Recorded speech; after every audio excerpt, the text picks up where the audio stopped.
Hello everyone, कैसे हैं आप सभी। होप आप सभी अच्छे होंगे। मैं भी बहुत बढ़िया हूं। आप में से काफ़ी सारे स्टूडेंट्स के क्वेश्चंस आ रहे थे कि सर एग्ज़ाम पास में आ गए हैं तो एग्ज़ाम के लिए हमें क्या स्ट्रेटेजी रखनी चाहिए, कैसे प्रिपरेशन करनी चाहिए।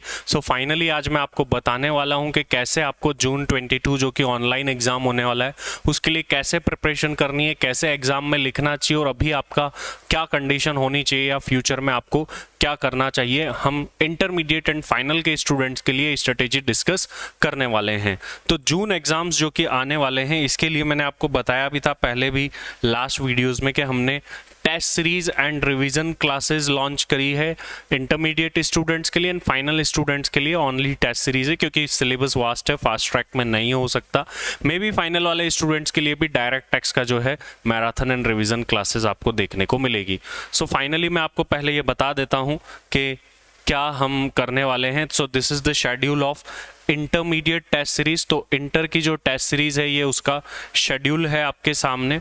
This will be the schedule for intermediate and final के लिए जो है आगे मैं बताने वाला हूँ। इंटरमीडिएट के साथ में आपको कॉम्प्लीमेंट्री जो है टेस्ट सीरीज के साथ में फ्री रिवीजन क्लासेस भी आप ले पाएंगे और जो क्लासेस है वो अपकमिंग 2 डेज में 27 अप्रैल से स्टार्ट होने वाली है। टेस्ट सीरीज का अगर ग्रुप अभी तक ज्वाइन नहीं करा है तो डिस्क्रिप्शन में लिंक दे रहा हूँ, ज्वाइन कर लेना। कॉस्ट हमने काफ़ी कम रखी है, सिंगल ग्रुप की 1500, बोथ ग्रुप की 2500 रखी है। और ये शेड्यूल है टेस्ट सीरीज का। 15 मई से जो है test series as per online exam pattern जैसे सीएमए के एग्जाम होते हैं वैसे स्टार्ट होने वाली है। मान लीजिए आपने सब कुछ प्रिपेयर कर लिया लेकिन टेस्ट सीरीज नहीं दे रहे हो तो वो प्रिपरेशन किसी काम की नहीं है, क्योंकि आपको पता ही नहीं चलेगा कि एग्जाम में कैसा प्रेजेंट करना है, कहाँ हम गलती कर रहे हैं। क्योंकि आपको पता है कि करना क्या है लेकिन कंटेंट आपको पूरा पता है लेकिन प्रेजेंटेशन जो है वो उससे भी ज़्यादा इंपॉर्टेंट होती है। ये आपको बात ध्यान में रखनी होगी। And this is the final test series, ये उसका शेड्यूल है। फाइनल का जो है 15 से जो है उसकी भी टेस्ट सीरीज स्टार्ट होने वाली है सीएमए फाइनल की। तो अगर अभी तक भी ज्वाइन नहीं कराया तो नीचे टेलीग्राम चैनल का एंड ग्रुप का दोनों का लिंक है, जाओ फटाफट से वहाँ पर कनेक्ट हो जाओ, ठीक है। और बाकी सोशल इंस्टाग्राम एंड ऑल के भी जो है लिंक मैंने यहाँ पर दे रखे हैं। अब अपन बात करते हैं हमारी प्रिपरेशन के लिए हमारे पास में टाइम कितना रिमेनिंग है, आखिर हमारे पास में टाइम कितना बचा है। तो बेटा अपने पास में टाइम जो है टोटल आज की डेट से जब ये वीडियो बन रहा है उस टाइम तक 64 डेज जो है वो रिमेनिंग है आपके अपकमिंग एग्जाम्स के लिए। अगर कोई सिंगल ग्रुप दे रहा है और डिस्ट्रीब्यूट करना चाहे चाहे आप इंटर हो फाइनल हो सेम थिंग है, अगर आप सिंगल ग्रुप दे रहे हैं तो अप्रॉक्सीमेटली जो है 16 डेज पर सब्जेक्ट के आपके पास में निकल करके आते हैं। और if you are giving both group तो यहाँ से आपके पास में पर सब्जेक्ट का जो है वो 8 डेज। तो पर सब्जेक्ट के कितने डेज है, एक सब्जेक्ट को आप कितना डेज अलॉट कर सकते हो at this point of time. तो if you are giving single group तो अभी आपके पास में 16 डेज का टाइम है। और अगर आप अपीयर हो रहे हैं बोथ ग्रुप के लिए तो आपको पर सब्जेक्ट के लिए 8 डेज का टाइम जो है मिल रहा है यहाँ पर। अगर सेकंड्स में देखो, मिनट्स में देखो तो 92,000 मिनट्स अप्रॉक्स है और 1536 आवर्स इन टोटल अभी हमारे पास में बचे हुए हैं। अभी कुछ स्टूडेंट्स ऐसे भी हो सकते हैं जिन्होंने बिल्कुल ही प्रिपरेशन नहीं करी है। तो अगर कोई ऐसा है कि बिल्कुल ही प्रिपरेशन नहीं करी है, आपने टच भी नहीं करा है बुक को और अभी से सोच रहे हैं कि आप जून में एग्ज़ाम दे दे, तो मैं उनको थोड़ा दूर रहने की सलाह दूंगा क्योंकि इतना टाइम नहीं है। लेकिन आप डेडिकेटेड है और ऑब्वियस लाइव क्लासेस से you can not do that, recording से अगर आप फास्ट ट्रैक कर सकते हैं तो आप एक रिस्क ले रहे हैं। क्योंकि मैं आपको बता दूँ जैसे रिसेंटली बहुत ही अच्छे आप लोगों को पता होगा हमारे यहाँ से कैंपस प्लेसमेंट हुए। इवन इंडिया में सबसे हाईएस्ट कैंपस प्लेसमेंट जो है ज्ञान सागर क्लासेस ने इस बार भी दिए, लास्ट ईयर भी दिए थे और इस ईयर भी जो है दिए हैं। तो उसमें मेरा एक एक्सपीरियंस रहा है कि आप अगर फर्स्ट अटेम्प्ट है और रैंकर है तो ऑब्वियसली आपको प्रायोरिटी कैंपस में मिलनी है। और तो कोशिश करिए आप अटेम्प्ट ना लगाए, अटेम्प्ट आपके कम से कम लगे। ऐसा नहीं है कि अटेम्प्ट वालों का होता नहीं है, लेकिन जितने ज़्यादा अटेम्प्ट उतने ज़्यादा चांसेस कैंपस में आपके कम होते जाते हैं। फिर आपको ऑफ कैंपस जा करके ज़्यादा तैयारी करनी पड़ती है, इंटरव्यूज़ देने पड़ते। तो अगर आप चाहते हैं कि कैंपस में एक अच्छा पैकेज ले, 27 लाख तक पैकेज गया है इस बार, तो आपको जरूरी है कि आप आपके अटेम्प्ट ना लगाए। कॉन्फिडेंट हो, पहले प्रिपरेशन करें, रिवीजन करें, टेस्ट सीरीज दे, वहां पर अगर आप पास हो रहे हैं या आपकी कमियों का पता लगाए देन ही मैन एग्जाम में उतरिए, क्योंकि कंपटीशन काफी इंटेंस हो चुका है, ये आपको ध्यान में रखना जरूरी होगा। तो इस इंटेंस कंपटीशन में अगर आप आगे निकलना चाहते हैं तो बहुत जरूरी है कि आप सीरियसली प्रिपरेशन करें, मजाक में तो बिल्कुल भी एग्जाम को आपको नहीं लेना है, ठीक है। ऑनलाइन एग्जाम है, पहले से प्रेजेंटेशन आपको क्लियर नहीं है, इनके लिए मैं बार बार बता रहा हूं कि टेस्ट सीरीज जरूर से देना, ठीक है, कहीं से भी दो लेकिन टेस्ट सीरीज जरूर देना। अगर मैं बात करूं आज के टाइम पर तो टोटल सब्जेक्ट हमारे पास में कितने हैं, हो सकता है कि आप फर्स्ट या थर्ड ग्रुप दे रहे होंगे, फाइनल इंटर में हो तो फर्स्ट ग्रुप, फाइनल में हो तो थर्ड ग्रुप, और हो सकता है आप सेकंड या फोर्थ ग्रुप दे रहे होंगे, और मे बी पॉसिबल कि आप बोथ ग्रुप भी दे रहे होंगे। काफी सारे स्टूडेंट्स मुझसे पूछते हैं कि sir single group both group में कुछ डिफरेंस होता है क्या? यस, डिफरेंसेस होते हैं। बोथ ग्रुप देने में आपकी रैंक अचीव होती है, ट्रेनिंग्स में आपको प्रायोरिटीज मिलती है, तो कुछ बोथ ग्रुप के एडवांटेजेस भी है, लेकिन आप सिंगल ग्रुप देके भी फर्स्ट अटेम्प्ट में कर रहे हैं तो इतने कोई डिसएडवांटेज आपको नहीं होते हैं। अप्रॉक्सीमेटली आप थोड़ा सा नीचे मान लीजिए एट पार ही रहते हैं बोथ ग्रुप के, लेकिन रैंक है तो फिर बहुत बड़ा डिफरेंस क्रिएट हो जाता है अगर कोई बोथ ग्रुप दे करके रैंक ला रहा है तो। अब मैं यहाँ से बताता हूँ कि जैसा कि मैंने आपको डेज बताए कि अगर आप सिंगल ग्रुप दे रहे हैं तो आपके पास में डेज बचते हैं 16, और बोथ ग्रुप दे रहे हैं तो पर सब्जेक्ट के डेज बचते हैं 8। अब इसकी प्रिपरेशन कैसे करें सर, सवाल ये आता है। देखिए, अगर मैं ग्रुप 1 इंटर की बात करूं या ग्रुप 3 फाइनल की बात करूं, दोनों बड़े सिमिलर टाइप के हैं।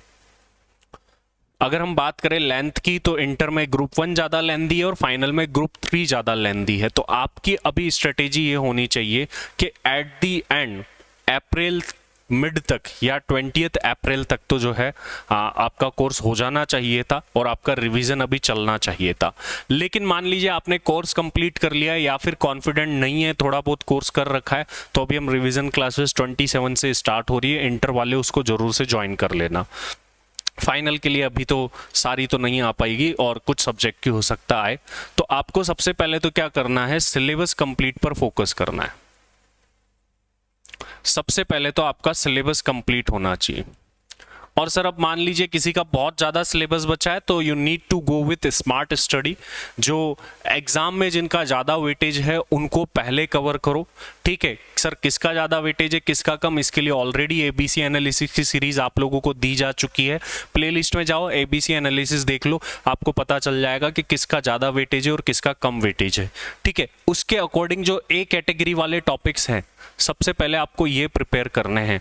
चाहे आप फर्स्ट टाइम सिलेबस कर रहे हो या फिर रिवीजन कर रहे हो, ए कैटेगरी टॉपिक्स को ज़्यादा टाइम दो, ज़्यादा वैल्यू दो, हर जगह से उनको करो, मतलब वो आपके सबसे ज़्यादा स्ट्रांग होने चाहिए। First of all A category वाले टॉपिक जो कि एबीसी एनालिसिस में दे चुके हैं।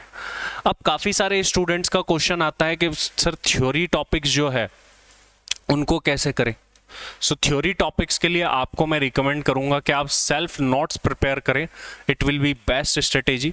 सेल्फ नोट्स क्या होते हैं कि आपकी लैंग्वेज में बनाए गए नोट्स जो कि कंपैरेटिवली शॉर्ट होते हैं as compare to the main notes, क्योंकि काफ़ी सारी चीज़ें जो आप फर्स्ट टाइम पढ़ते हैं तभी सीख लेते हैं, बट कुछ चीज़ें इंपॉर्टेंट होती है और हो सकता है आपको उस टाइम पर आपको लगता है कि मैं ज़्यादा टाइम तक लर्न नहीं रख पाऊंगा और मुझे एग्जाम के एक दिन पहले इसका रिविजन करना चाहिए। तो शॉर्ट नोट्स में आप 50, 60, 70, 80 पेजेस में ऐसे शॉर्ट नोट्स बनाए कि आपका पूरा सब्जेक्ट कवर हो जाए और आप वो लास्ट डे का जो रश होता है ना उसको हैंडल करने की प्रिपरेशन अभी से कर ले। प्रैक्टिकल सब्जेक्ट के लिए भी काफी लोग पूछते हैं कि सर प्रैक्टिकल सब्जेक्ट के लिए क्या करें। देखिए, फर्स्ट ऑफ ऑल मैं बता दूं कि प्रैक्टिकल सब्जेक्ट के लिए आपको स्टडी मैट इंस्टीट्यूट का स्कैनर ये तो करने ही करने हैं। इसके बाद अगर आप एक्स्ट्रा कुछ प्रैक्टिस के लिए करना चाहते हैं, इट्स योर चॉइस, आप कर सकते हैं, ठीक है। फाइनल वालों को तो ऑब्वियसली स्टडी मैट सफिशिएंट नहीं है फाइनल डायरेक्ट टेक्स्ट में, तो उनको एक्स्ट्रा क्वेश्चन करने पड़ेंगे। क्वेश्चन बैंक लॉन्च्ड है ऑलरेडी, सीएमए कार्ट ऐप पर जाकर के आप देख सकते हैं। तो आपको करना क्या होगा कि प्रैक्टिकल क्वेश्चन जब आप कर रहे होंगे तो जो क्वेश्चन आपको, काफी सारे क्वेश्चन तो ऐसे होते हैं जो कि फर्स्ट सेकंड थर्ड बहुत ही इजी होते हैं, जो आपको लगता है अब मुझे करने की जरूरत नहीं है, तो आप क्या करिए, मान लीजिए किसी चैप्टर में 10 क्वेश्चन है तो उसमें से कुछ 2 to 3 क्वेश्चन को शॉर्टलिस्ट करिए और उनके साथ में आपको आपका कुछ भी नाम देना चाहे। जैसे मैं खुद पढ़ता था, जब मेरी खुद की ऑल इंडिया रैंक थी फाइनल में, तो मैं क्या किया करता था, मैं ETRQ लिख देता था। ETRQ मतलब एग्जाम टाइम रिवीजन क्वेश्चन, मैं ये नेम उसको दे देता था। और जब एग्जाम वाला दिन होता था तो मैं इन ETRQ क्वेश्चंस पर ही ज़्यादा फोकस करके करता था, क्योंकि एंटायर सिलेबस कंप्लीट कर पाना पॉसिबल नहीं होता था। तो आप लोग भी अभी ये स्ट्रेटेजी फॉलो कर सकते हैं। मान लीजिए फर्स्ट टाइम कर चुके हैं रिवीजन, सेकंड टाइम कर रहे हैं, तो भी अभी से मार्क कर लो, क्योंकि सारे क्वेश्चन तो नहीं कर पाओगे और कुछ क्वेश्चंस तो ऐसे होते हैं जिनमें पीछे के सारे कंसेप्ट कवर होते हैं, तो ऐसे क्वेश्चंस को करना है। और पॉइंट टू बी नोटेड, सिर्फ ऊपर से हाईलाइट करके नहीं करना है, आपको हाथों से लिखना पड़ेगा और सॉल्व करना पड़ेगा। ये आपके माइंड में बिठा लीजिए। अगर आप हाथों से लिख करके क्वेश्चंस को सॉल्व नहीं कर रहे हैं तो आपका पास होना बहुत ही मुश्किल होने वाला है। तो हाथों से लिख करके सॉल्व करना है। सर अब मेन एग्जाम के अंदर कैसे प्रेजेंटेशन करनी है, क्या करनी है? देखिए, मैं आपको पहले भी कई बार बता चुका हूं कि आपको जो शीट मिलेगी उसमें आपको थोड़ा फेयरली काम करना है। ऐसा नहीं है कि रफ शीट है तो रफ ही कर लीजिए। जो कि जिन स्टूडेंट्स ने अच्छा स्कोर कराया और बताया है हमें, तो उनसे यही इनपुट मिला है कि उन्होंने आंसर लिखे थे, कुछ ने फाइनल आंसर लिखे थे और कुछ ने 4-5 जो बुलेट पॉइंट आते हैं। और मेरा रिकमेंड ये है कि एक पॉइंट लिखने की जगह 4-5 बुलेट जो आपके आंसर के मेन हाइलाइट्स है वो वहां लिख दीजिए और वर्किंग आप नोटबुक में बता दीजिए। तो वर्किंग आपको जो है ज़्यादा से ज़्यादा कोशिश करनी है आपकी रफ शीट में आप शो करें, ठीक है। ज़्यादा भी बहुत एक्सेस भी नहीं बतानी है, तब जाकर के आप एक अच्छे मार्क्स स्कोर कर पाएंगे। और ये जो बातें हैं ये मुझे ऑल इंडिया रैंकर्स ने बताई है कि उन्होंने ये फॉलो करा था। तो आप प्रैक्टिकल क्वेश्चन में ध्यान रखें, मेन आंसर ही लिखना है, लेकिन 3 to 4 पॉइंट और देंगे तो ये आपके लिए बेटर होगा। कि मान लीजिए आपको प्रॉफिट निकालना था, अब क्लोजिंग स्टॉक ये आया था, ठीक है, सेल्स की वैल्यू ये थी, वो भी आपने अगर साथ में बता दी ऐड ऑन करके, तो ये आपके लिए बेनिफिट हो जाएगा। तो ये चीज़ आपको ध्यान में रखनी है कि इस तरीके से आप एग्जाम में प्रिपरेशन करते टाइम देंगे। तो ये मैंने आपको चीज़ें बता दी कि एग्जाम में लिखना कैसे है, अभी से कैसे प्रेशर को अभी से हैंडल करने की प्रिपरेशन आपको कर लेनी है। अब कोई ऐसा है जिसने अभी तक प्रिपरेशन ही स्टार्ट नहीं करी है, तो I will recommend that student के आप जाइए और दिसंबर में जाकर के एग्जाम दीजिए। कंफ्यूज होकर के नहीं देना है। अगर आप कॉन्फिडेंस नहीं गेन कर पा रहे कि मैं पास होऊंगा या नहीं हो पाऊंगा, ऐसी वाली सिचुएशन में वो कोर्स कर चुके हो, तो मस्ट है आपके लिए टेस्ट सीरीज दे। इवन उनके लिए क्या, मैं सभी के लिए टेस्ट सीरीज मस्ट बोलूंगा, चाहे हमने जो लॉन्च करी है वो दो या कहीं और भी जाकर के दो, लेकिन test series as per ICMI pattern online exam देना है। टेस्ट सीरीज ऑफलाइन का भी कोई मतलब नहीं है, ऑनलाइन ही देनी है। जैसे ICMI एग्जाम लेगा वैसे ही देनी है। इस चीज का भी आप ध्यान रखिएगा, एज पर ICMI पैटर्न ही आपको टेस्ट सीरीज देनी है और ऑनलाइन ही देनी है। और जो सेंटर पर आकर के दे सकते हैं वो सेंटर पर आकर के ही दे, और जो ऑनलाइन देंगे फ्रॉम होम उनको भी जो है सिक्योरिटी फीचर्स हम रखेंगे, कैमरास वगैरह ऑन करने होंगे उनको। तो दिस इज द थिंग कि ये आपको प्रिपरेशन स्ट्रेटेजी अभी फॉलो करके चलनी चाहिए। अगर आप अभी 50% कोर्स कंप्लीट कर चुके हैं, फटाफट से कोर्स कंप्लीशन पर ध्यान दीजिए। और रिवीजन क्लासेस साथ में अभी जो आने वाली है यहीं पर इसी यूट्यूब चैनल पर भी आएगी, लेकिन लेट आएगी। अगर आपको अर्ली एक्सेस चाहिए तो CMA कार्ट ऐप पर चली जाइए। जिन्होंने इतने सारे बच्चों ने जिन्होंने टेस्ट सीरीज बाय करी है उनको लाइव भी मिल पाएगी और पहले मिल पाएगी CMA कार्ट ऐप पर ही, देन जो है हम यूट्यूब पर उसको देने वाले हैं। तो ये आपकी प्रिपरेशन स्ट्रेटेजी थी जो मैंने आपको बताई। 64 डेज है आपके। अगर सिंगल ग्रुप दे रहे हो 16 डेज के अकॉर्डिंग प्लान कर लो, चैप्टर्स को बांट लो और फटाफट से पूरा कर दो। रिवीजन एटलीस्ट 2 टाइम्स करो, तब जाकर के जो है आपका फाइनल एग्जाम में जो है अच्छा खासा स्कोर बनने के चांसेस होंगे। रिजल्ट परसेंटेज जो है कोई इतना बहुत ज़्यादा हाई नहीं जाने वाला है। अगेन जो एवरेज नॉर्मल पास परसेंटेज होती थी वही पास परसेंटेज इंस्टीट्यूट इस बार भी फॉलो करने वाला है। तो बड़े हल्के में कहीं से नहीं लेना है, अटेम्प्ट बिल्कुल नहीं लगाना है, क्योंकि अटेम्प्ट बहुत ज़्यादा मैटर करते हैं जब मेन एग्जाम होते हैं। तो ये सारी चीज़ें आपको ध्यान में रखनी होगी। इसके अलावा भी कोई आपका क्वेश्चन रह गया है जो मैं कवर नहीं कर पाया हूं तो कमेंट बॉक्स में लिख देना, मैं उसको भी कवर करने की कोशिश करूंगा। और अगेन मैं बता रहा हूं, टेस्ट सीरीज जरूर दीजिए जो मैंने आपको बता दी है। नीचे लिंक दे रहा हूं ग्रुप का और मेरे टेलीग्राम चैनल का भी, वहां पर जाकर के ज्वाइन उसको जरूर से कर लेना। रिविजन क्लासेस आ रही है आपकी सक्सेस के लिए as per online exam pattern ton होने वाली है। Revision classes and test series जो दोनों का आप जो है पूरा बेनिफिट उठाना है आप लोगों को, और इस बार पास करके जरूर से बताना है आप लोगों को।